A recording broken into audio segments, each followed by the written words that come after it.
ഞങ്ങൾക്ക് എല്ലാവർക്കും സ്വാഗതം അറിയിച്ച മിഥു ചേട്ടന് ഞങ്ങളുടെ സഭയുടെയും എൻ്റെയും നിങ്ങളുടെ എല്ലാവരുടെയും പേരിലുള്ള സ്വാഗതം അറിയിക്കുന്നു.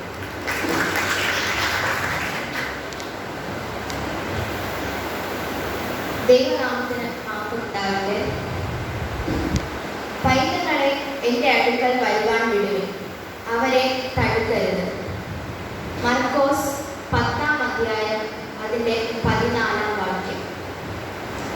പ്രിയമുള്ളവരെ, നാം ഇന്ന് നമ്മുടെ സഭയുടെ രണ്ടാമത്തെ കുട്ടികളുടെ ആരാധനയായിട്ടാണ് നിങ്ങളുടെ ഈ സഭയിലായിരിക്കുന്നത്. അപ്പോൾ ഇന്നത്തെ ഈ ആരാധനയിൽ ഞങ്ങൾക്ക് ഈ സഭയിൽ കുട്ടികൾക്ക് ഒന്നിച്ച് ആരാധന നടത്തുവാൻ ഞങ്ങൾക്ക് അവസരം തന്ന ഈ സഭയിലെ അച്ഛൻ, സഭാ സെക്രട്ടറി, മറ്റു കമ്മിറ്റി അംഗങ്ങൾ എല്ലാവരെയും സ്നേഹത്തോടുകൂടെ ഓർക്കുന്നു. അതുപോലെ തന്നെ ഈ ആരാധന ഇത്രയധികം മനോഹരമാക്കി തീർക്കുവാനും ഈ ആരാധനയ്ക്ക് നല്ലൊരു പ്രോത്സാഹനം തന്നുകൊണ്ടിരിക്കുന്ന നമ്മുടെ സഭയിലെ അച്ഛനെയും സ്നേഹത്തോടുകൂടെ ഓർക്കുന്നു. അതുപോലെ തന്നെ ഇത്തരം ഈ ഒരു കുട്ടികളുടെ ആരാധന നാം നടത്തുന്നത്, മറ്റ് സഭകൾ നടത്തുന്നത് ഒരു ഉദ്ദേശമുണ്ട്. നമുക്ക് കുട്ടികളായി സാധാരണ മുതിർന്ന ആൾക്കാരാണ് ആരാധന കൂടുതലായി നടത്തുന്നത്. പക്ഷെ അതിൽ നിന്ന് വ്യത്യസ്തമായി നമുക്ക് കുട്ടികളായി മറ്റ് സഭകളിൽ, ഓരോ സഭകളിലും ഓരോ മാസം പോകുവാനും ഓരോ പ്രോഗ്രാമുകൾ നടത്തുവാനും ദൈവം തന്ന അവസരത്തെ ഓർത്ത് നന്ദി അറിയിക്കുന്നു. അതുപോലെ തന്നെ ഈ ആരാധന നടത്തുവാനുള്ള പ്രധാന കാരണം എന്നുള്ളത് ഇന്ന് നമ്മുടെ സഭയിലും സമൂഹത്തിലും നോക്കാമെങ്കിൽ നിരവധി കുട്ടികളാണ് ഒരുപാട് ചൂഷണത്തിനും മദ്യത്തിനും മയക്കുമരുന്നിനും ലഹരിക്കുമൊക്കെ അടിമകളായിക്കൊണ്ടിരിക്കുന്നത്. അങ്ങനെ വഴിതെറ്റി പോകുന്ന ഒരു സമൂഹമായിട്ടാണ് നാം ഇന്ന് കുട്ടികളെ കാണുവാനായിട്ട് സാധിക്കുന്നത്. അപ്പോൾ അതിൽ നിന്നൊക്കെ വിഭിന്നമായി, അതിൽ നിന്നൊക്കെ വ്യത്യാസമായി കുഞ്ഞുനാൾ മുതൽ തന്നെ കുട്ടികൾ കൂടുതലായി ദൈവത്തെ അറിയുവാനും ദൈവവചനം പഠിക്കുവാനും സഭയിൽ കടന്നു വരുവാനും ഒക്കെ ഒരു മുതൽക്കൂട്ടാകുവാനാണ് ഈ ഒരു ആരാധനയുടെ പ്രധാന ലക്ഷ്യം എന്നുള്ളത്. അതുപോലെ തന്നെ നമ്മുടെ വിദ്യാഭ്യാസത്തിനോടൊപ്പം കുട്ടികളുടെ പഠനത്തോടൊപ്പം തന്നെ ദൈവത്തെ അറിയുവാനും ദൈവത്തിൻ്റെ ആരാധനയിലും പഠനത്തോടൊപ്പം തന്നെ ദൈവത്തിൻ്റെ ആരാധന നടത്തുവാനും ദൈവത്തെ മറന്നു പോകാതിരിക്കാനുള്ള ഒരു കൂട്ടായ്മയായി തീരട്ടെ എന്ന് ആഗ്രഹിക്കുന്നു. അതുപോലെ നമ്മുടെ കുട്ടികൾ വലുതായി ഏതൊരു പദവിയിലെത്തിയാൽ ഇന്ന് തന്നെ നാം നോക്കാമെങ്കിൽ ഒരുപാട് പേര് ഇന്ന് നല്ലൊരു പദവിയിലെത്തിയിട്ട് ദൈവത്തെ അറിയാതെ തെറ്റി ലഹരിക്കും മറ്റു ചൂഷണങ്ങൾക്കും ദേവാലയത്തിൽ കടന്നു വരുവാനും ഒന്നിനും ദേവാലയത്തിൽ ദൈവസന്നിധിയിൽ കടന്നു വരുവാൻ ആഗ്രഹം കാണിക്കുന്നില്ല എന്നതാണ് സത്യം. പക്ഷെ നമ്മുടെ ഈ കുട്ടികൾ ദൈവത്തിൻ്റെ വചനം കുഞ്ഞുനാളിലെ പഠിച്ച് വളർന്ന് വന്നു കഴിഞ്ഞാൽ അവർ ഏതൊരു നിലയിലായാലും ശരി, ആയിരിക്കുന്ന നിലയിൽ ദൈവത്തിൻ്റെ ശുശ്രൂഷ അവർക്ക് ചെയ്യുവാനായി സാധിക്കുമെന്നുള്ളത് ഏറ്റവും വലിയ സത്യമായിട്ടുള്ള കാര്യം തന്നെയാണ്. അതുപോലെ തന്നെ ഓരോ നമ്മുടെ ഈ പ്രോഗ്രാമുകൾ നമ്മൾ നടത്തുന്നത് ഓരോ സഭയിലും ഓരോ കുട്ടികളാണ് പ്രോഗ്രാമുകൾ നടത്തുന്നത്. ഇപ്പോൾ ഉദാഹരണത്തിന് ഇന്ന് പ്രസംഗിക്കുന്ന ആളല്ല അടുത്ത മാസം മറ്റൊരു സഭയിൽ പ്രസംഗിക്കുന്നത്. അതുപോലെ ഓരോ പ്രോഗ്രാമുകൾ ഓരോരുത്തരും വ്യത്യസ്തമായാണ് നടത്തുന്നത്.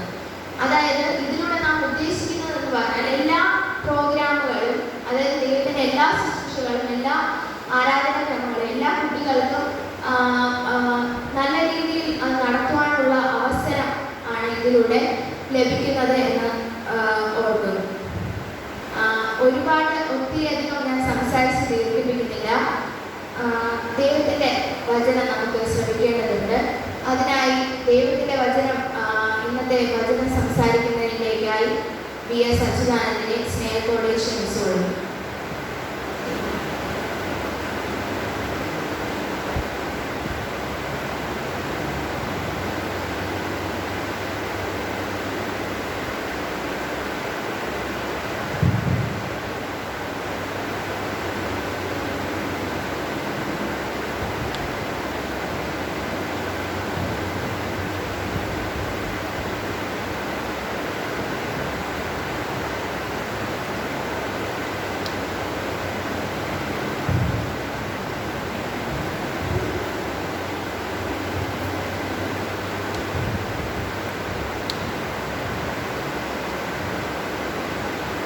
ദൈവനാമം മഹത്വമുണ്ടാകട്ടെ. ഇന്നിവിടെ അധ്യക്ഷ പദം അലങ്കരിച്ചിരിക്കുന്ന അരുണിമ ചേച്ചി, നമുക്കൊന്നിവിടെ ഒരു ആരാധന നടത്തുവാൻ അവസരം ഒരുക്കി തന്ന ഈ സഭയിലെ അച്ഛൻ, കുട്ടികളുടെ ആരാധന ഇത്രത്തോളം മെച്ചമാക്കുവാൻ സഹായിക്കുന്ന നമ്മുടെ സഭയിലെ അച്ഛൻ, സഭാ സെക്രട്ടറി, കമ്മിറ്റി അംഗങ്ങൾ, ബാലജന യുവജന സംഘടനയിൽ ഇന്ന് പ്രോഗ്രാമുകൾ ഏറ്റെടുത്ത് നടത്തുന്ന ഓരോ കൂട്ടുകാരെ, ഇവിടെ കടന്നു വന്നിരിക്കുന്ന മുഴുവൻ സഭാവിശ്വാസികളെ, എൻ്റെ പ്രിയപ്പെട്ട കൂട്ടുകാരെ, എല്ലാവർക്കും യേശുക്രിസ്തുവിൻ്റെ നാമത്തിലുള്ള സ്നേഹവന്ദനത്തെ അറിയിച്ചു. അല്പസമയത്തെ ചിന്തയ്ക്കായി എടുത്തിരിക്കുന്ന വിഷയം എന്ന് പറയുന്നത് മാതാപിതാക്കളെ ബഹുമാനിക്കുക എന്നതാണ്. മാതാപിതാക്കളെ ബഹുമാനിക്കുക. ഇതിലേക്കായി ഞാൻ തിരഞ്ഞെടുത്തിരിക്കുന്നത് എൻ്റെ സൺഡേ സ്കൂൾ പാഠപുസ്തകത്തിലെ പാഠം 4 എന്ന ഭാഗത്തെ ആസ്പദമാക്കിയുമാണ്. ഈ പാഠത്തിൻ്റെ പേര് മാതാപിതാക്കളെ ബഹുമാനിക്കുക എന്നത് തന്നെ. ഇതിലേക്കായി ഞാൻ എടുത്തിരിക്കുന്ന വേദഭാഗം എഫെസ്യർക്ക് എഴുതിയ ലേഖനം 6-ാം അധ്യായം അതിൻ്റെ 1, 2, 3 വാക്യങ്ങൾ. എഫെസ്യർക്ക് എഴുതിയ ലേഖനം 6-ാം അധ്യായം അതിൻ്റെ 1, 2, 3 വാക്യങ്ങൾ. ആർക്കെങ്കിലും ഒരാൾക്ക് ശബ്ദം ഉയർത്തി വായിക്കാം. മക്കളെ, നിങ്ങളുടെ അമ്മയപ്പന്മാരെ കർത്താവിൽ അനുസരിപ്പിൻ, അത് ന്യായമല്ലോ. നിർത്തി വായിക്കാം. മക്കളെ, നിങ്ങളുടെ അമ്മയപ്പന്മാരെ കർത്താവിൽ അനുസരിപ്പിൻ, അത് ന്യായമല്ലോ. നിനക്ക് നന്മ ഉണ്ടാകുവാനും നീ ഭൂമിയിൽ ദീർഘായുസ്സോടിരിപ്പാനും നിന്റെ അപ്പനെയും അമ്മയെയും ബഹുമാനിക്കാം.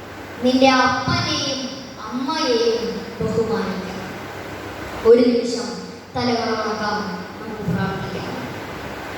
നിങ്ങളെ ഏറ്റവും സ്നേഹിക്കുന്ന അങ്ങയുടെ തിരുവചനം ധ്യാനിക്കുമ്പോൾ അങ്ങയുടെ കൃപ ഞങ്ങളോടൊപ്പം കൂടെ ഉണ്ടാകണമേ. വചനം സംസാരിക്കുന്ന എന്നിലും അത് കേൾക്കുന്ന എല്ലാവരോടും തിരുസാന്നിധ്യം കൂടെ ഉണ്ടാകണമേ. യേശുക്രിസ്തുവിന്റെ നാമത്തിൽ തന്നെ പിതാവേ, ആമേൻ.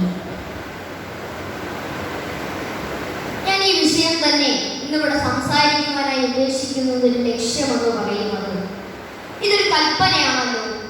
ഈ മാതാപിതാക്കളെ ബഹുമാനിക്കുന്നത് ഒരു കൽപ്പനയാണല്ലോ. മാതാപിതാക്കളെ ബഹുമാനിക്കുന്നത് എത്രാമത്തെ കൽപ്പനയാണെന്ന് നിങ്ങൾക്ക് ആർക്കെങ്കിലും അറിയാമോ? എത്രാമത്തെ കൽപ്പനയാണ്? പറയൂ, എത്രാമത്തെ? 6-അല്ലല്ലോ, 6 അല്ല, 5-ാമത്തെ കൽപ്പന. അങ്ങനെയാണെങ്കിൽ മാതാപിതാക്കളെ ബഹുമാനിക്കുക എന്ന കൽപ്പനയെക്കുറിച്ച് കൂടുതലായി നമുക്ക് മനസ്സിലാക്കാം. വിഷയത്തിലേക്ക് കടക്കുന്നതിന് മുൻപ് ഒരു ഭാഗം കൂടെ നമുക്കൊന്ന് വായിച്ചു കേൾക്കാം. പുറപ്പാട് പുസ്തകം 20-ാം അധ്യായം അതിന്റെ 12-ാമത്തെ വാക്യം. പുറപ്പാട് 20:12. നിന്റെ ദൈവമായ യഹോവ നിനക്ക് തരുന്ന ദേശത്ത് നിനക്ക് ദീർഘായുസ്സുണ്ടാകുവാൻ നിന്റെ അപ്പനെയും അമ്മയെയും ബഹുമാനിക്കണം. നിന്റെ അപ്പനെയും അമ്മയും ബഹുമാനിക്കണം. ഞാനിത് വായിച്ചപ്പോൾ നിങ്ങൾക്ക് ആർക്കും മനസ്സിലായിരുന്നു അല്ലേ? മനസ്സിലായിരുന്നു. അപ്പോൾ ഒരിക്കൽ കൂടെ വേണ്ട ഭാഗം ആർക്കെങ്കിലും ഒരാൾക്ക് വായിക്കാം. നിന്റെ ദൈവമായ യഹോവ നിനക്ക് തരുന്ന ദേശത്ത് നിനക്ക് ദീർഘായുസ്സുണ്ടാകുവാൻ നിന്റെ അപ്പനെയും അമ്മയെയും ബഹുമാനിക്കാം. അപ്പൊ എന്തുണ്ടാകുവാനാണ് കൂട്ടുകാരെ? എന്തുണ്ടാകുവാനാണ്? ദീർഘായുസ്സുണ്ടാകുക. ഈ ലോകത്തിൽ നിനക്ക് ദീർഘകാലം ജീവിക്കുവാൻ നീ നിന്റെ അപ്പനെയും അമ്മയെയും ബഹുമാനിക്കണം. ഇനി നമുക്ക് മാതാപിതാക്കളെ ബഹുമാനിക്കുന്നത് എങ്ങനെയൊക്കെയാണെന്ന് നമുക്കൊന്ന് ചിന്തിക്കാം. ഇതിനെ ഞാൻ 3 ഭാഗങ്ങളായി വേർതിരിക്കുന്നു. ഈ മാതാപിതാക്കളെ ബഹുമാനിക്കുന്നതിനെ 3 ഭാഗങ്ങളായി വേർതിരിക്കുന്നു. 1, മാതാപിതാക്കളെ അനുസരിക്കുന്നത്. 2, മാതാപിതാക്കളെ കരുതുന്നത്. 3, മാതാപിതാക്കളെ സഹായിക്കുന്നതിലൂടെ അവരെ നമുക്ക് ബഹുമാനിക്കുവാനായി സാധിക്കും. ഈ 3 പോയിന്റുകളും പറഞ്ഞുകൊണ്ട് ഇന്നത്തെ പ്രസംഗം അവസാനിപ്പിക്കുവാനായി ഞാൻ ആഗ്രഹിക്കുകയാണ്. ഒന്നാമതായി ഞാൻ നിങ്ങളോട് പറയുവാൻ ആഗ്രഹിക്കുന്നത് മാതാപിതാക്കളെ അനുസരിക്കുന്നതിലൂടെ നമുക്ക് എങ്ങനെ അവരെ ബഹുമാനിക്കുവാനായി സാധിക്കും എന്നതിനെ കുറിച്ചാണ്. അനുസരണ എന്ന ഈ ഒരു പേര് കേൾക്കുമ്പോൾ തന്നെ ഞാൻ ഉൾപ്പെടെയുള്ള കൂട്ടുകാർക്ക് അത്ര സ്വീകാര്യമാകുന്നതല്ല, അല്ലേ? ഇത് കേൾക്കുമ്പോൾ തന്നെ ഭൂരിഭാഗം കൂട്ടുകാരുടെയും തല കുഴിയുന്നതായി നമുക്ക് കാണാൻ സാധിക്കും. ചിലരുടെയൊക്കെ നെറ്റി ചുഴിയുന്നതായി നമുക്ക് കാണാൻ സാധിക്കും. കാരണം ഞാൻ ഉൾപ്പെടെയുള്ള കൂട്ടുകാർക്ക് ഒരാൾക്ക് പോലും താല്പര്യമില്ലാത്ത ഒരു വിഷയത്തെ കുറിച്ചാണ് ഞാൻ ഇവിടെ പറയുവാനായി ആഗ്രഹിക്കുന്നത്. ഇതിലേക്കായി ഞാൻ എടുത്തിരിക്കുന്ന ഒരു വേദഭാഗം കൊലോസ്യർക്ക് എഴുതിയ ലേഖനം 3-ാം അധ്യായം അതിന്റെ 20-ാമത്തെ വാക്യം. കൊലോസ്യർക്ക് എഴുതിയ ലേഖനം 3-ാം അധ്യായം അതിന്റെ 20-ാം വാക്യം. ആർക്കെങ്കിലും ഒരാൾക്ക് ഉറക്കെ വായിക്കാം.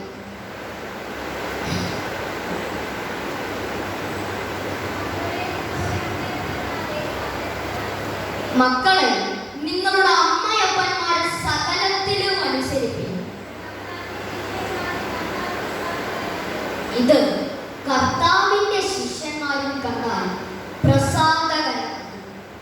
ഇത് കർത്താവിന്റെ ശിഷ്യന്മാരിൽ കണ്ടാൽ പ്രസാദകരം.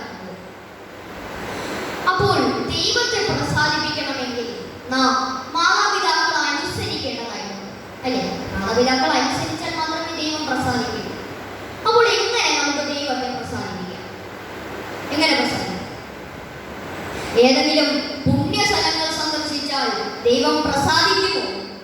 മുടങ്ങാതെ എല്ലാ ആരാധനകളിലും പങ്കെടുത്തു കഴിഞ്ഞാൽ ദൈവം പ്രസാദിക്കുമോ? മക്കളെ, നിങ്ങളുടെ മാതാപിതാക്കളെ അനുസരിക്കും എന്ന് പറയുന്നത് ഒരു കൽപ്പനയാണ്. അങ്ങനെയാണെങ്കിൽ നാം നമ്മുടെ മാതാപിതാക്കളെ അനുസരിക്കണം. എല്ലാ കാര്യങ്ങളും അവർ നമ്മോട് പറയുന്ന എല്ലാ കാര്യങ്ങളിലും നാം നമ്മുടെ മാതാപിതാക്കളെ അനുസരിക്കണം. ഇപ്പോൾ നമ്മുടെ കൂട്ടുകാർ വന്ന് നമ്മെ വിളിച്ചു കഴിഞ്ഞാൽ നാം ഇറങ്ങി ഓടിപ്പോകുന്നുണ്ട്, അല്ലേ? കൂട്ടുകാർ പറയുന്നതൊക്കെ നാം കൃത്യമായും അനുസരിക്കുന്നു. ഇപ്പോൾ നമ്മുടെ മാതാപിതാക്കൾ നമുക്ക് ഇഷ്ടമുള്ള കാര്യങ്ങൾ പറയുകയാണെങ്കിൽ നാം അതിവേഗം അതനുസരിക്കുന്നുണ്ട്. ഇപ്പോൾ ഉദാഹരണത്തിന് മക്കളെ ഭക്ഷണം കഴിക്കാൻ വേണ്ട എന്ന് നമ്മുടെ മാതാപിതാക്കൾ പറയുമ്പോൾ തന്നെ നാം കൃത്യമായും അതനുസരിക്കുന്നു. അതുപോലെ തന്നെ മൊബൈൽ സംബന്ധമായ ഏതെങ്കിലും കാര്യങ്ങൾ പറയുകയാണെങ്കിൽ അതിലേറെ അനുസരണയോടുകൂടി നാം അത് ചെയ്യുന്നുണ്ട്. അതേസമയം നമ്മുടെ മാതാപിതാക്കൾ നമുക്ക് ഇഷ്ടമില്ലാത്ത ഏതെങ്കിലും കാര്യങ്ങൾ പറയുകയാണെങ്കിൽ നമുക്ക് അനുസരിക്കുവാൻ അത്ര താല്പര്യം തോന്നാറില്ല, അല്ലേ? നമുക്ക് അനുസരിക്കാൻ ഒട്ടും താല്പര്യം എന്നതാണ് വാസ്തവം. പക്ഷേ വേദപുസ്തകം നമ്മെ പഠിപ്പിക്കുന്നത് അങ്ങനെ ചില കാര്യങ്ങൾ മാത്രം അനുസരിക്കുവാനല്ല. മക്കളെ, നിങ്ങളുടെ മാതാപിതാക്കളെ സകലത്തിലും അനുസരിപ്പിക്കും, സകലത്തിലും അനുസരിപ്പിക്കും എന്നിവിടെ എഴുതിയിരിക്കുന്നുവെങ്കിൽ അവർ പറയുന്ന സകലത്തിലും നാം അനുസരിക്കേണ്ട ഉത്തരവാദിത്വവും കടമയും നമുക്കുണ്ട്. എങ്കിൽ മാത്രമേ ദൈവം പ്രസാദിക്കൂ എന്നും വളരെ വ്യക്തമായി വേദപുസ്തകം നമ്മെ പഠിപ്പിക്കുന്നു. രണ്ടാമതായി ഞാൻ നിങ്ങളോട് പറയുവാൻ ആഗ്രഹിക്കുന്നത് മാതാപിതാക്കളെ കരുതുന്നത് അവരെ ബഹുമാനിക്കുവാനായി സാധിക്കും എന്നതിനെ കുറിച്ചാണ്. കരുതുന്നതിലൂടെ ഇതിലേക്കായി എടുത്തിരിക്കുന്ന വേദഭാഗം സദൃശ്യവാക്യം 23-ാം അധ്യായം അതിന്റെ 22-ാമത്തെ വാക്യം. സദൃശ്യവാക്യം 23-ാം അധ്യായം അതിന്റെ 22-ാമത്തെ വാക്യം. ആർക്കെങ്കിലും ഒരാൾക്ക് ശബ്ദമുയർത്തി വായിക്കാം. നിന്നെ ജനിപ്പിച്ച നിന്റെ അപ്പന്റെ വാക്ക് കേൾക്കാം. നിന്റെ അമ്മ വൃദ്ധയായിരിക്കുമ്പോൾ അവളെ നിന്ദിക്കരുത്. നിന്നെ ജനിപ്പിച്ച നിന്റെ അപ്പന്റെ വാക്ക് കേൾക്കാം. നിന്റെ അമ്മ വൃദ്ധയായിരിക്കുമ്പോൾ അവളെ എന്ത് ചെയ്യരുത്? നിന്ദിക്കരുത്. മാതാപിതാക്കളെ നിന്ദിക്കരുത് എന്നിവിടെ എഴുതിയിരിക്കുന്നു എങ്കിൽ നാം അവരെ അത്രയധികം കരുതണം എന്നാണ് മനസ്സിലാക്കുവാനായി സാധിക്കുന്നത്. മാതാപിതാക്കളെ കരുതുന്നവർക്ക് ഒരിക്കലും അവരെ നിന്ദിക്കുവാൻ സാധിക്കില്ല. ഈ സമയം ഒരമ്മയും മകനും തമ്മിലുള്ള ആഴമേറിയ സ്നേഹത്തെ കുറിച്ചാണ് ഞാനിവിടെ സൂചിപ്പിക്കുന്നത്. ഈ അടുത്ത കുറച്ച് ദിവസങ്ങളായി നമ്മുടെ അച്ഛൻ നമ്മുടെ സഭയിൽ വെച്ച് വെള്ളിയാഴ്ച ദിവസങ്ങളിൽ വെളിപ്പാട് പുസ്തകം പഠിപ്പിക്കുന്നുണ്ട്. ഉടനെ അപ്പോൾ ഇടയ്ക്ക് കൂട്ടുകാരോട് ഒരു ചോദ്യം ചോദിച്ചോട്ടെ, ഈ വെളിപ്പാട് പുസ്തകം എഴുതിയത് ആരാ വെളിപ്പാട് പുസ്തകം? യോഹന്നാൻ. യേശു ക്രിസ്തുവിനെ ക്രൂശിക്കുന്ന സമയം ക്രൂശിന്റെ ചുവട്ടിൽ ഇതേ യോഹന്നാൻ തന്റെ അമ്മയും മുന്നിലും. നമ്മുടെ കർത്താവായ യേശു ക്രിസ്തുവിനെ വിവിധങ്ങളായ കോടതികളിൽ വിസ്തരിച്ചു, അതിക്രൂരമായ രീതിയിൽ വഴിനീളെ ഉപദ്രവിച്ചു, അവസാനം മരക്കുരിശിൽ കയറ്റി ആണികൾ തറച്ചപ്പോൾ എന്തിനേറെ പറയുന്നു, ജീവൻ പോകുന്ന സമയത്ത് പോലും ബാക്കിയുള്ള തന്റെ ശിഷ്യന്മാർ ഓടി ഒളിച്ചിട്ട് ആ ക്രൂശിന്റെ ചുവട്ടിൽ നിൽക്കുവാൻ മനസ്സ് കാണിച്ച വ്യക്തികളായിരുന്നു യോഹന്നാനും തന്റെ അമ്മയും. ഈ അമ്മയും മകനും തമ്മിലുള്ള ആഴമേറിയ സ്നേഹത്തെ കുറിച്ചാണ് ഞാനിവിടെ സൂചിപ്പിക്കുന്നത്. കരുതുക എന്ന പദത്തിന് ഏറ്റവും വലിയ മാതൃകയായതും നമ്മുടെ കർത്താവായ യേശു ക്രിസ്തു തന്നെയാണ്. തന്റെ സ്വന്തം മാതാവിനെ യോഹന്നാന്റെ കൈകളിൽ കാക്കുവാനും കരുതുവാനും വേണ്ടി ഏൽപ്പിച്ചു കൊടുത്തിട്ട് ഇഹലോകവാസം പിടിഞ്ഞു പോയ കർത്താവും ഇതിന് ഏറ്റവും വലിയ മാതൃകയാണ്. ആ മകൻ അമ്മയെ കരുതിയതിലും ആ അമ്മ മകനെ കരുതിയതിലുമുള്ള പങ്ക് ഇവിടെ വളരെ വ്യക്തമായിരിക്കും. അങ്ങനെയാണെങ്കിൽ നമ്മുടെ മാതാപിതാക്കളെ എത്ര വയസ്സായാലും ശരി, എത്ര വൃദ്ധയായാലും ശരി, അവരെ കരുതേണ്ടത് നമ്മുടെ കടമയും ഉത്തരവാദിത്വമാണ് എന്നാണ് ഞാൻ ഈ സമയം നിങ്ങളോട് പറയുവാനായി ആഗ്രഹിക്കുന്നത്. മൂന്നാമതായി ഞാൻ നിങ്ങളോട് പറയുവാൻ ആഗ്രഹിക്കുന്നത്, മാതാപിതാക്കളെ സഹായിക്കുന്നതിലൂടെ നമുക്ക് എങ്ങനെ അവരെ ബഹുമാനിക്കുവാനായി സാധിക്കും എന്നതിനെക്കുറിച്ച്. മാതാപിതാക്കളെ സഹായിക്കുന്നത്, നിങ്ങൾ ഇപ്പോൾ ഇരിക്കുന്ന ഇരിപ്പിൽ തന്നെ ഇരുന്നുകൊണ്ട് ഒന്ന് ചിന്തിച്ചു നോക്കാം, നിങ്ങൾ എങ്ങനെയാണ് നിങ്ങളുടെ മാതാപിതാക്കളെ സഹായിക്കുന്നത്? ചിന്തിച്ചു നോക്കാം. ഓക്കെ, ഒരു വചനം വഴി മനസ്സിലാവും. ലൂക്കോസ് എഴുതിയ വിശുദ്ധ സുവിശേഷം 2-ാം അധ്യായം അതിന്റെ 51-ാമത്തെ വാക്യം. ലൂക്കോസ് എഴുതിയ വിശുദ്ധ സുവിശേഷം 2-ാം അധ്യായം അതിന്റെ 51-ാമത്തെ വാക്യം. ആർക്കെങ്കിലും ഒരാൾക്ക് ഉറക്കെ വായിക്കാം. പിന്നെ യേശു തന്റെ മാതാപിതാക്കളോട് കൂടെ ഇറങ്ങി നസറേത്തിൽ ചെന്നു അവർക്ക് കീഴടങ്ങി. പിന്നെ യേശു തന്റെ മാതാപിതാക്കളോട് കൂടെ ഇറങ്ങി നസറേത്തിൽ ചെന്നു അവർക്ക് കീഴടങ്ങി. അവർക്ക് എന്ത് ചെയ്തു? അവർക്ക് കീഴടങ്ങി. ഇവിടെ കർത്താവായ യേശു തന്റെ മാതാപിതാക്കൾക്ക് കീഴടങ്ങിയിരുന്നുകൊണ്ട് നമുക്ക് മാതൃക കാണിച്ചു തന്നു എന്നാണ് മനസ്സിലാക്കുവാനായി സാധിക്കുന്നത്.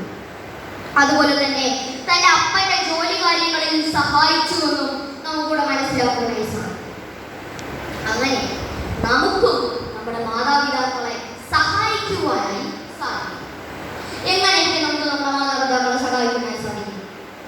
എങ്ങനെയൊക്കെ നിങ്ങൾ സഹായിച്ചിട്ടുണ്ട്? എങ്ങനെ സഹായിക്കും? തുണി സഹായിക്കും, പാത്രം കഴുകി സഹായിക്കും,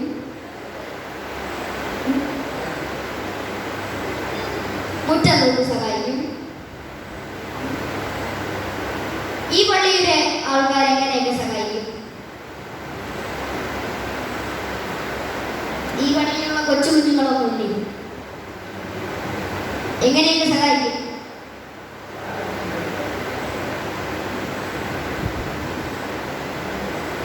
ഓക്കെ, നമ്മൾ രാവിലെ എഴുതിക്കൊണ്ട് മുറ്റം അടിച്ച് സഹായിക്കും ഇല്ലേ?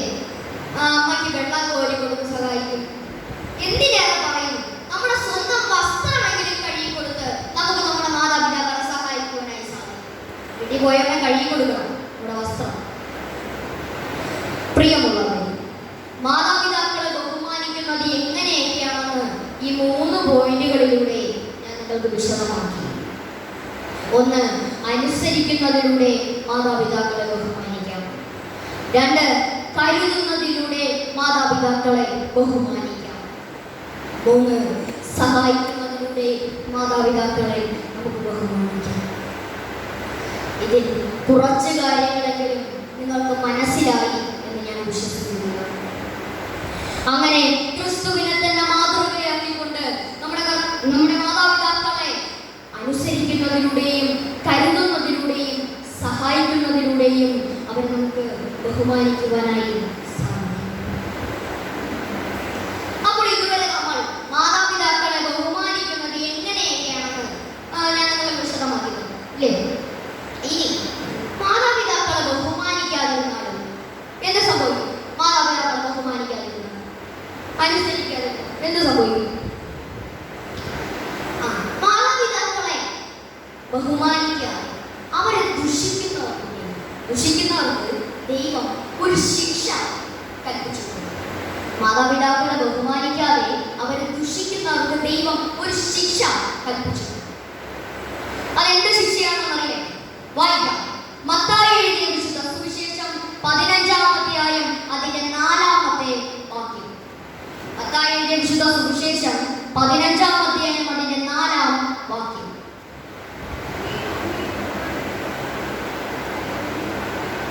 അപ്പനെയും അമ്മയെയും ബഹുമാനിക്ക എന്നും അപ്പനെയോ അമ്മയോ ദുഷിക്കുന്നവൻ മരിക്കണം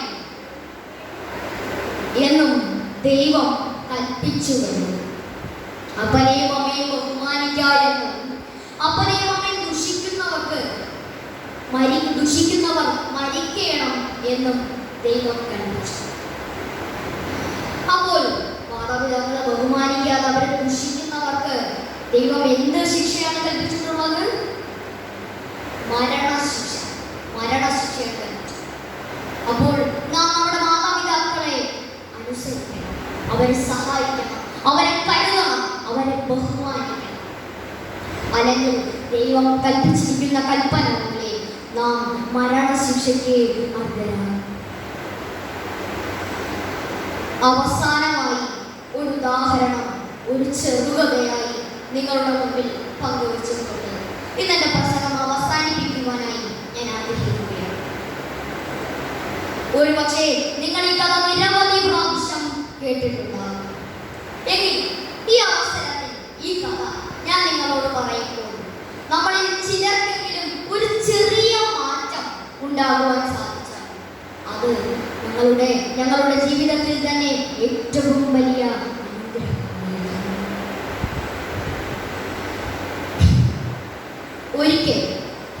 ഒരിക്കൽ ഒരു വീടിന്റെ മുൻവശത്തുള്ള സിറ്റൗട്ടിൽ ഏകദേശം 80 വയസ്സ് പ്രായം തോന്നിക്കുന്ന ഒരു അപ്പച്ചൻ സോഫയിൽ ചാരിയിരിക്കുകയായിരുന്നു. ആ അപ്പച്ചനെ തൊട്ടടുത്തായി തന്നെ ഏകദേശം 40 വയസ്സ് പ്രായം തോന്നിക്കുന്ന ആ അപ്പച്ചന്റെ മകനും ഇരിക്കുന്നു. ഈ സമയം അവരിരിക്കുന്നതിന്റെ മുൻവശത്തുള്ള മാവിന്റെ കൊമ്പിൽ ഒരു കാക്കയും വന്നു. ഉടൻ തന്നെ ഈ പ്രായമായ അപ്പച്ചൻ തന്റെ മകനോടായി ചോദിച്ചു, മോനെ, എന്താണ്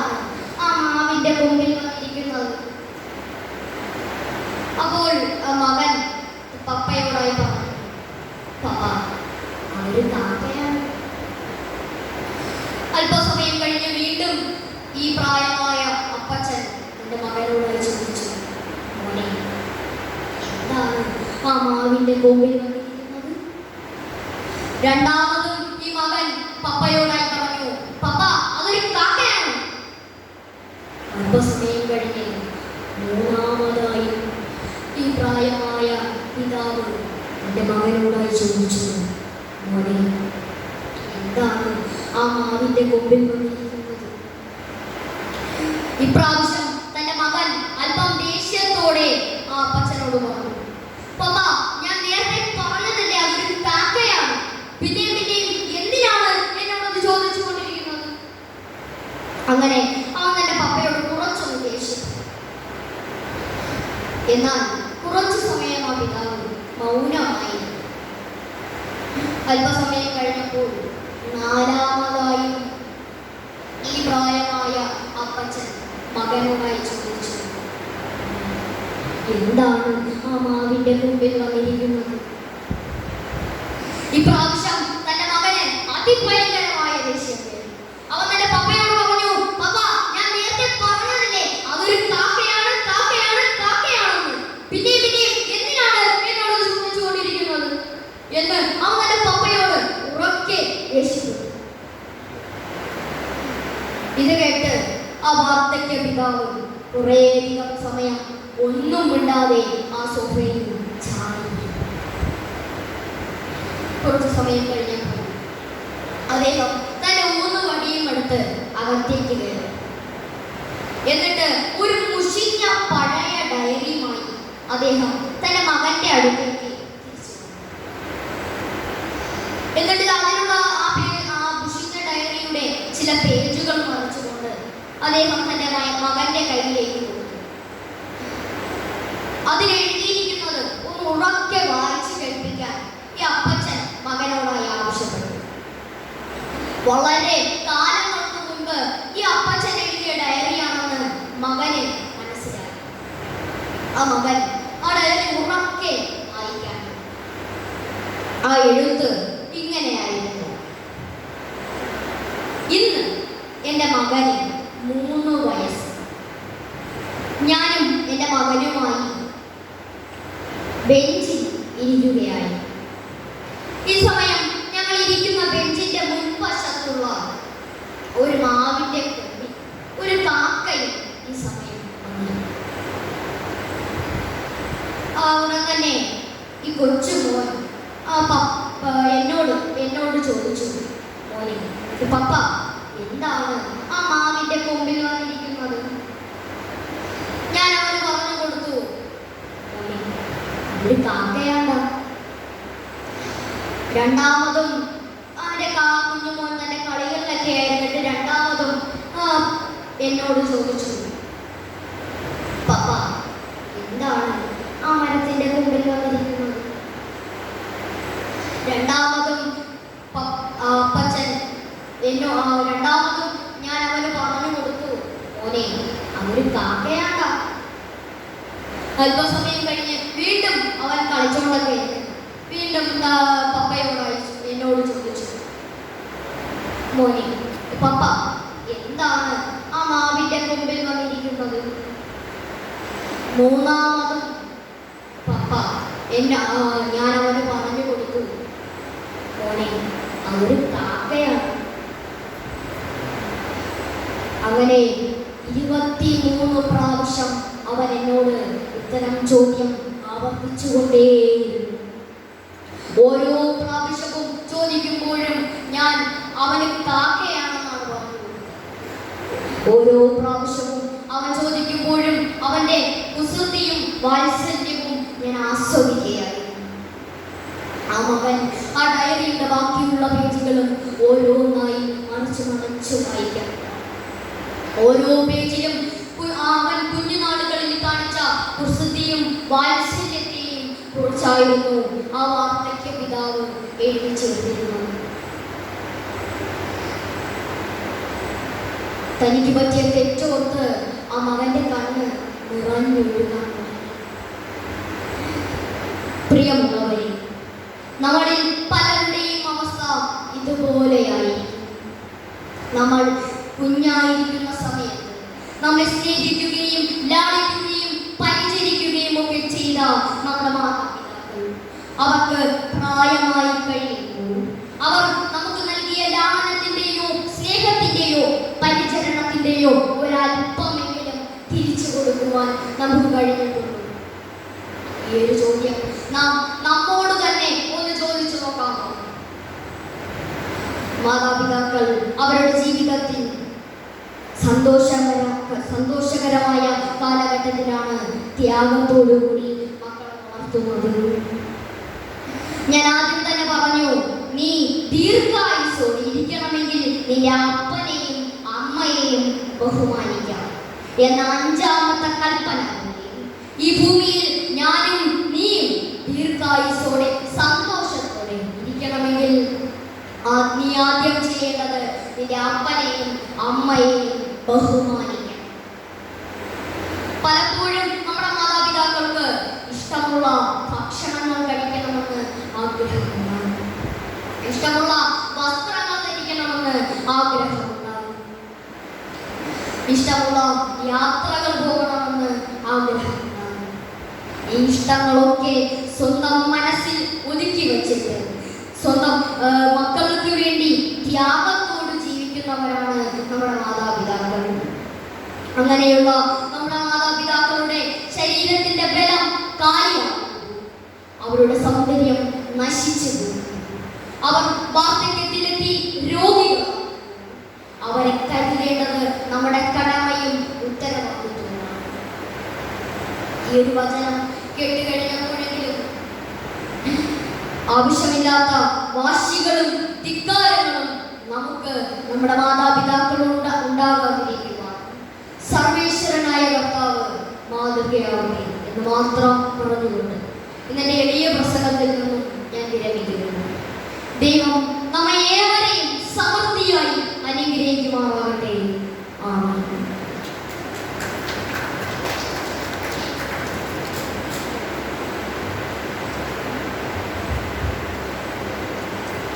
ദാനാർപ്പണത്തിനായി നമുക്കെല്ലാവർക്കും